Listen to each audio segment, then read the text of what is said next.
Today, we sat down with Honorable Patrick for an insightful conversation focused on vocational training and the critical role it plays in shaping the future of our youth. Together, we explored practical skills, opportunities, and the steps young people can take to build sustainable careers.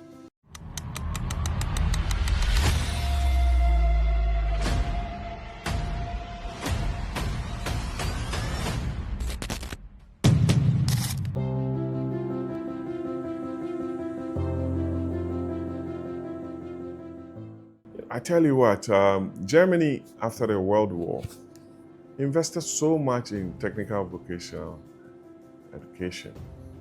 And that is why the Germans are very strong when it comes to skills development.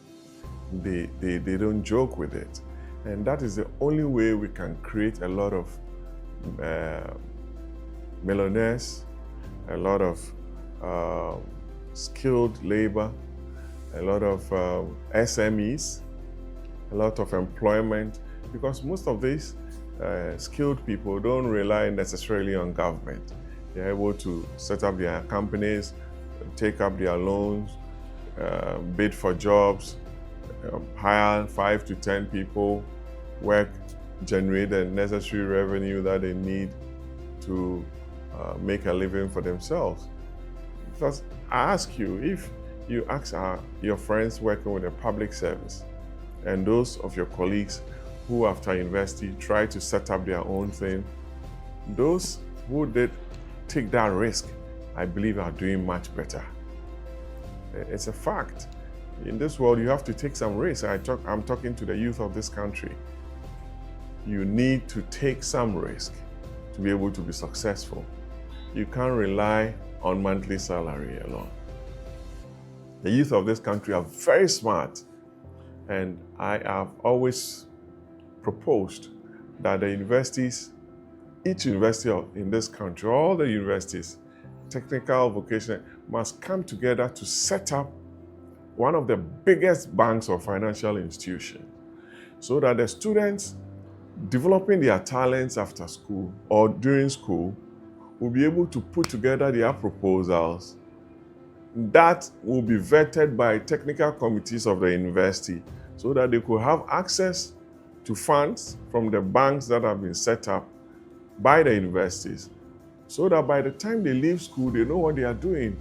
If you talk about joining the services and public service, you realize that majority of them will say no because they would have developed concepts, proposals that the banks would have bought into to be able to create jobs right after school and for groups of friends. So those are some of the things I've been championing, and I think one day somebody will see wisdom in what I'm talking about.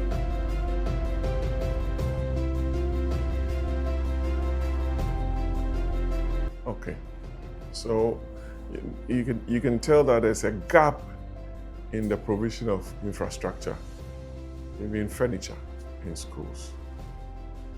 You can, as a group, set up an entity to be able to produce some of this for the schools, both private and public.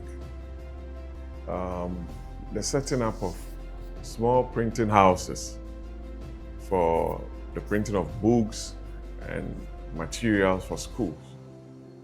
It's a big opportunity, but it requires some bit of funds anyway. But if government is minded to support the youth of this country, some of these things can be achieved.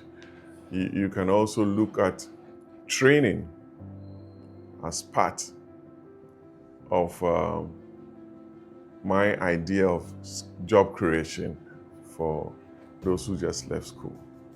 There are a lot of people in the street that we can set up various training activities to rope them into the formal sector.